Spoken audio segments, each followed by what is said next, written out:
मेरे पति ने मुझे तलाक दे दिया था क्योंकि मैं कभी मां नहीं बन सकती थी और उसने बाद में दूसरी शादी भी कर ली। 1 साल बाद उसके घर बेटे का जन्म हुआ और उसने मुझे उसके बेटे के पहले जन्मदिन पर बुलाया ताकि वह सब देखकर मुझे बुरा लगे। उसका प्लान मुझे अच्छे से पता था, इसीलिए पार्टी के लिए जाते समय मेरे पास एक लिफाफा था, वह मैं अपने साथ ले गई। जब मैं पार्टी में पहुंची तो उसने मुझे देखा और मेरे पास आकर कहने लगा कि देखो, तुम्हें तलाक देने का मेरा फैसला एकदम सही था। आज मैं एक बच्चे का बाप बन गया हूँ। उसकी बात सुनकर मुझे हंसी आई और मैं उसे वह लिफाफा उसके हाथ में देते हुए कहने लगी कि इसे ध्यान से देखो। जैसे ही उसने वह लिफाफा देखा तो उसको तो मानो खुशी ही उड़ गई हो, मानो आसमान ही गिर गया हो उसके ऊपर। मेरा नाम सांची है। आज मेरे ननद के बेटे के जन्मदिन के उपलक्ष्य में घर पर पूजा रखवाई गई थी और मैं पूजा के लिए आए हुए सामान को हाथ लगा दिया था। बस फिर क्या था, मेरी सास ने वह देख लिया और ज़ोर ज़ोर से मुझ पर चिल्लाने लगी कि तूने उस सामान को हाथ लगाया ही क्यों? तुझे इतनी छोटी सी बात समझ नहीं आती कि पूनम के बेटे की जन्मदिन की पूजा का सामान है और इसे तू जैसी बांझ औरत ने हाथ लगाया है तो अपशगुन होता है? या कहीं ऐसा तो नहीं कि तुझे अपनी ननद का सुख देखा नहीं जाता? इतना सुनते ही मेरी आंखों में आंसुओं की धार बहने लगी। फिर भी अपनी भावनाओं को दबाते हुए मैंने कहा, माँ जी, इससे आगे कुछ मुझसे कुछ कहा ही नहीं गया। उतने में मेरी ननद पूनम, जो मेरी ननद कम और सहेली ज़्यादा थी, मुझे ताना मारते हुए कहने लगी, अभी तुमसे ऐसी उम्मीद नहीं थी। शायद मेरा माँ बनना तुमसे देखा नहीं जाता है। इतना अपमान सहन करने के बाद मैं उदास चेहरे के साथ अपने पति की तरफ देखने लगी। मेरे पति मुझसे बहुत प्यार करते थे। वैसे भी हमारी लव मैरिज हुई थी। मुझे लगा कि वह मेरी तरफ से कुछ तो कहेंगे, लेकिन वे तो मुझे ही उल्टा सुनाने लगे कि तुम तो पूनम को अपनी बहन की तरह मानती हो ना, फिर तुम उसके साथ ऐसा कैसे कर सकती हो? उनका ऐसा तोड़कर बोलना, यह सुनकर मैं अंदर से पूरी तरह टूट गई थी, क्योंकि कोई भी स्त्री सास और ननद के ताने सहन कर सकती है, पर अगर उसका अपना पति, जिसने उसे अपना सब कुछ माना हो, जिसके साथ 7 जन्म रहने की कसम खाई हो, अगर वह ऐसा कुछ कहे तो फिर वह स्त्री क्या कर पाएगी? मैं रोती रोती जाकर किचन में काम करने लग गई। बांझ होने के कारण पूजा साहित्य में हाथ तक नहीं लगा सकती थी, लेकिन एक बहू होने के नाते घर के सभी कामों की जिम्मेदारी मुझ पर ही थी। मैं सोचने लगी कि अगर मैं माँ नहीं बन सकती तो इसमें मेरा क्या दोष है? माँ बनना या न बनना, यह खुद एक औरत के हाथ में थोड़ी ना होता है। मेरी सास एक स्कूल में टीचर थी, मेरी ननद ने लॉ कर रखा था और मेरे पति एक इंजीनियर थे। और मुझे हैरानी इस बात की होती कि इतने पढ़े लिखे लोगों के विचार इतने परंपरावादी है कि सिर्फ पूजा का सामान को हाथ लगा दिया तो अपशगुन हो गया। मुझे आज भी वह याद है कि किस तरह मैं और यश पहली बार ऑफिस में मिले थे। मुझे ऑफिस ज्वाइन किए हुए कुछ दिन हुए थे। एक दिन मैं ऑफिस में प्रेजेंटेशन दे रही थी और बॉस के साथ वहां बैठे सभी लोगों ने मेरी प्रेजेंटेशन की काफ़ी तारीफ़ की थी। यश ने भी। वह मेरी प्रेजेंटेशन से काफ़ी प्रभावित था। एक ही ऑफिस में एक साथ साथ काम करते हम दोनों कब एक दूसरे के प्यार में पड़ गए थे, हमें भी पता नहीं चला। घर वालों को जब बताया तो उन्होंने भी इस रिश्ते के लिए हाँ कह दी और हमारी शादी हो गई। मेरे सास ससुर और ननद का बहुत अच्छा स्वभाव था। इतना अच्छा पति मुझे मिला, इसीलिए मैं खुद को बहुत भाग्यशाली समझती थी। यश ने मुझे पहले ही कह दिया था कि शादी के 2-3 साल तक मुझे बच्चा नहीं चाहिए। पहले लाइफ एंजॉय करेंगे, फिर बच्चों की जिम्मेदारी। और शायद इसीलिए घर वाले भी 2-3 सालों तक बच्चों को लेकर कुछ भी नहीं बोले। लेकिन शादी को 5 साल होते ही घर के लोग ताने मारने लगे। घर के सदस्य और रिश्तेदार मेरे पीठ पीछे मुझे बांझ कहने लगे। मुझे बच्चा नहीं हो रहा था, इसीलिए यश भी मुझसे पहले कुछ नहीं बोला, पर अब वह भी मुझसे ठीक से बात नहीं करता था। वह मुझे सिर्फ काम होने तक ही बात करता था। ऐसा लगता ही नहीं था कि हम दोनों पति पत्नी हैं और एक ही घर में रहते हैं। पर मैं अपना दुख बताऊं तो किसे बताऊं और कौन मुझे समझेगा? आज हमारी शादी को 8 साल हो गए थे। मैं सोचने लगी थी कि आज यह अपनी चुप्पी तोड़कर मुझे विश ज़रूर करेंगे, इसीलिए मैंने उसकी पसंद की क्रॉकरी नाश्ते में बना दी। पर उसने शांति से नाश्ता किया और एक भी शब्द न कहते हुए चुपचाप ऑफिस के लिए निकल गए। यश के ऑफिस जाने के बाद मैं ऑफिस से फ़ोन करके यह बताया कि मेरी तबीयत ठीक नहीं है। ऐसा कहकर छुट्टी ले ली ताकि यश को अच्छा सा सरप्राइज़ दे सकूं। यश ने मुझसे एक बार भी नहीं पूछा कि तुमने छुट्टी क्यों ली, क्या तुम्हारी तबीयत ठीक नहीं। मैंने रात के खाने में पालक पनीर, कोफ्ते की सब्जी और भी बहुत कुछ बनाया।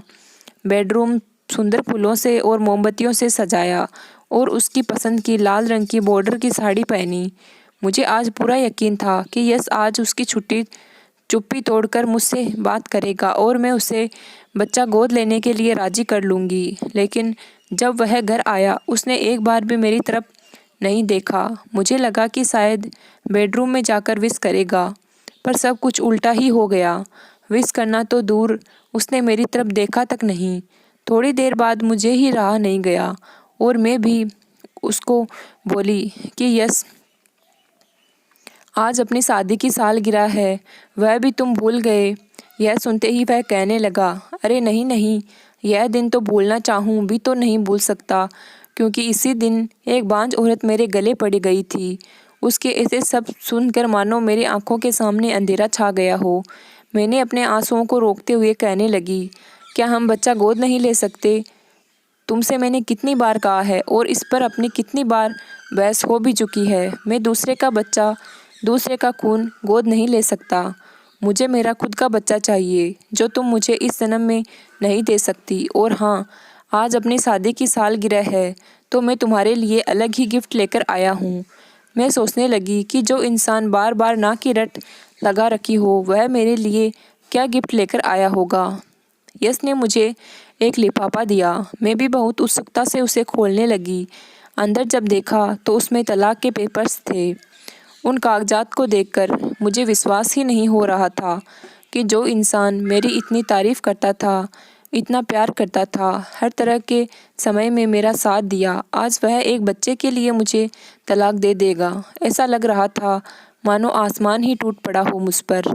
लग रहा था ज़ोर ज़ोर से रोऊं, पर फिर भी अपने आप को संभालते हुए तुरंत ही तलाक के पेपर्स पर साइन कर दिए, क्योंकि जब उनके मन में मेरे लिए प्यार ही नहीं, तो ऐसे इंसान के साथ रहने में क्या फ़ायदा।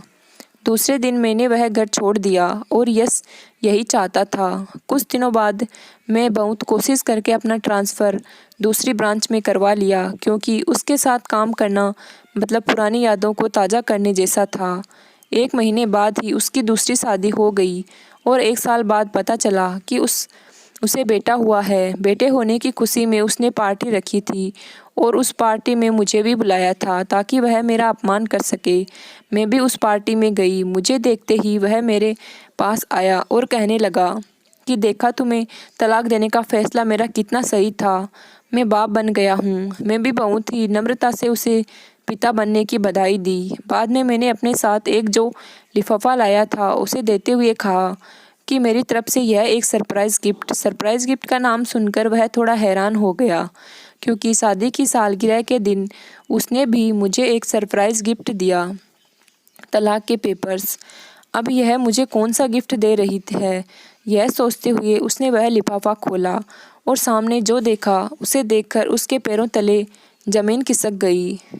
दिसंबर की कड़कड़ाती हुई ठंड में वह पूरा पसीने से भी भीग गया था, क्योंकि उस लिफाफे के अंदर उसकी मेडिकल रिपोर्ट थी और उसमें साफ साफ लिखा था कि वह कभी बाप नहीं बन सकता।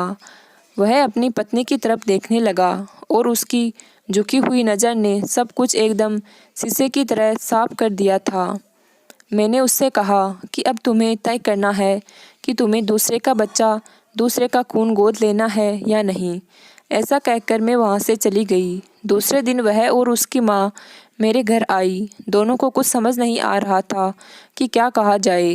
फिर वह कहने लगी कि वह मेडिकल रिपोर्ट, मैंने उसे बताया कि तुम्हें याद है हम दोनों ने मेडिकल चेकअप करवाया था और किसी काम की वजह से तुम रिपोर्ट लाने नहीं जा पाई। फिर मैं अकेली ही गई थी। इस पर यह कहने लगा कि हाँ, और फिर घर आने के बाद तुमने कहा कि कमी तुम में है। फिर तुम झूठ क्यों बोली? क्यों इतने दिनों तक सभी के ताने सुने? क्या ज़रूरत थी तुम्हें झूठ बोलने की? मैंने कहा, क्योंकि मैं तुमसे प्यार करती थी। मुझे लगा कि जब तुम्हें सच पता चलेगा तो तुम इस बात को सहन नहीं कर पाओगे और अंदर से पूरी तरह से टूट जाओगे। मैं तुम्हें ऐसी हालत में नहीं देख सकती थी। मेरा क्या था, मेरी तो आदत थी ताने सुनने की, पर तुम इस बात को लेकर। मुझे सभी के ताने सुनने की आदत हो गई थी, पर जब तुम मुझे सुनाने लगे फिर वह मुझे सहन नहीं हुआ। यह कहने लगा कि तो मैं जब तुम्हें तलाक के पेपर लाकर दिए तब क्यों नहीं सच बताया। यस, गलती मेरी है जो मैंने तुमसे इतना प्यार किया, इतना विश्वास किया कि चाहे कोई कुछ भी कहे तुम मुझे अकेला नहीं छोड़ सकते। जब तुम्हारा ही प्यार ही ख़त्म हो गया था तो साथ रहकर भी क्या होता। मेरी सास मुझसे कहने लगी कि हमसे गलती हो गई बहू, हो सके तो हमें माफ़ कर दो और सब कुछ भुलाकर हमारे साथ अपने घर चलो। तब मैंने उनसे कहा कि बात माफ़ करने या ना करने की नहीं है, बस स्वाभिमान की है और अब मैं उसे घर में पैर नहीं रख सकती। यस, अगले महीने मेरी शादी है और मैं तुम्हें वह सरप्राइज़ गिफ्ट दिया क्योंकि मुझे देखना था कि यह सब जानकर तुम दूसरे का बच्चा, दूसरे का खून गोद लेते हो या नहीं, क्योंकि जब मैंने कहा था तब तुमने साफ मना कर दिया था।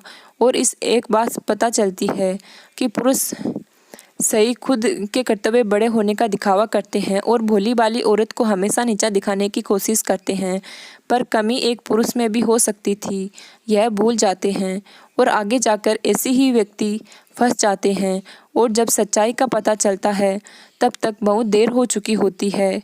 जो पुरुष अहंकार के कारण एक स्त्री पर अत्याचार करता है उसके पीछे भगवान होता है, यह भूलना नहीं चाहिए।